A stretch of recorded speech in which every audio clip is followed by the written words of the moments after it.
Now, as the Kundalini rises, she enlightens your second center, which we can call as the Swadhisthana chakra for the time being, though it is the third center, but first, second center.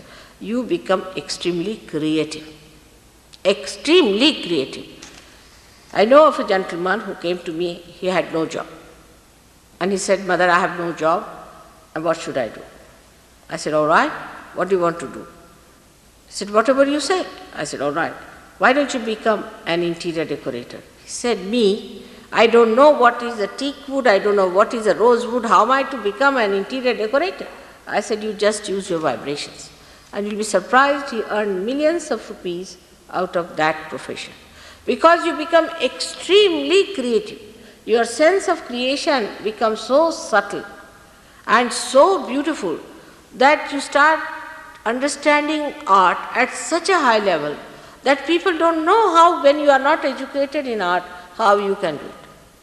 I went to Japan once and they were having an ikebana competition or something. So I went to see the ikebana class. They requested me, why don't you do some flower arrangement? I said, all right, I'll do it. I did it. And I got the highest marks without knowing a word about ikebana. Just surprising. I got the highest mark. I can do lots of things which I have never done before, like architecture. I have built houses without doing any architecture. I have done decorations of the houses. I have done all kinds of things without knowing how to do it. Because you become so creative.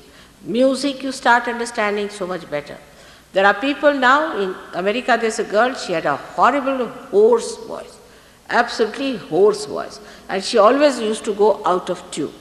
So I told her, you shouldn't sing songs before me because it's rather funny. She said, Mother, why don't you give me a good voice? I said, you just try your Vishuddhi chakra. If your Vishuddhi chakra is corrected, you'll be all right. Why don't you sit down? So the Vishuddhi chakra she tried on Vishuddhi chakra giving vibrations, and she sings so melodiously now that actually she can be a great singer. So the creativity, that also is a blessing of your power, of the goddess of learning. Boys who could not study in the schools were absolutely duffers. Some people brought, there is a boy, recently I received a letter from him. When he came to me, his father said that he is going to be taken out of school because he is good for nothing, he cannot remember anything, he is absolutely finished. I said, all right, doesn't matter, let him take to surgery. He got his realization. Not only that he passed with first class, but he got a scholarship. Then he passed another exam, he got a scholarship. Now he's got a very big job. At a very young age, he wrote to me, Mother, no one can believe that a duffer like me has been so much highly placed.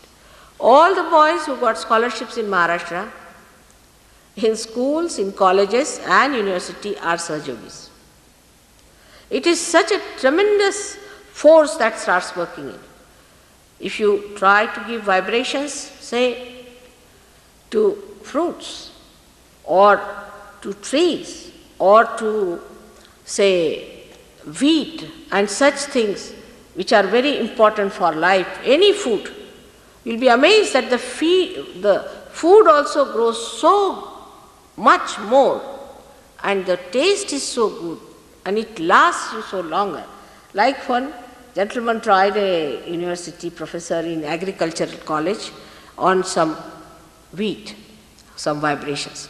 And he was amazed that when they collected this wheat was at least 6 times more than normal.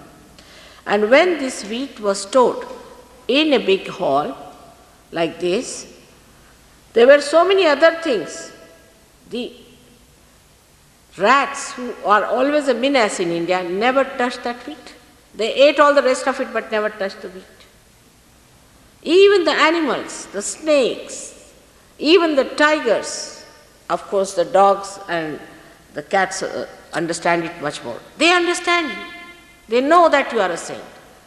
They'll never touch you. They'll never trouble you. Even a tiger sees a saint, he never attacks. You can handle a tiger very easily. This is the power of a saint. So you develop a tremendous capacity of creativity. The greatest capacity you have then is of creating a new human being out of an ordinary human being. This is the greatest blessing you have, that you transform an egg into a bird. And that is the epitome, that is the spiritual power you have, by which you can transform the whole human race into a new race which has this fifth dimension within yourself. You can start talking on science. Now we have a scientist here, and he's done his science, he's a doctor of science and this and that in chemistry. And I explained to him about this, where is the hydrogen and oxygen and nitrogen and all that within us, and he was amazed. He said, Mother, how do you know all these things? I said, I don't know how I know, but I know. That's what it is. You just have a look at this. And he was amazed how I was telling him about spiral movement and linear movement of peptones. He said that for this I had to study so much. I said, for Sahaja Yoga you don't have to study. A little bit you know, and immediately you click the point. Now, this is the second thing that you know in your learnings, in your education, you are all right. But the mastery of this center comes, when you know the pure knowledge of handling the Kundalini, the pure knowledge of spirit, the pure knowledge of the blessings of God, of Rutambhara Pragya.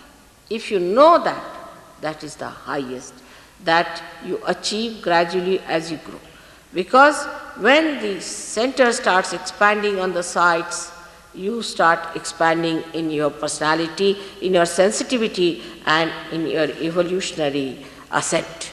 So that is how you start growing from one to another to another to another.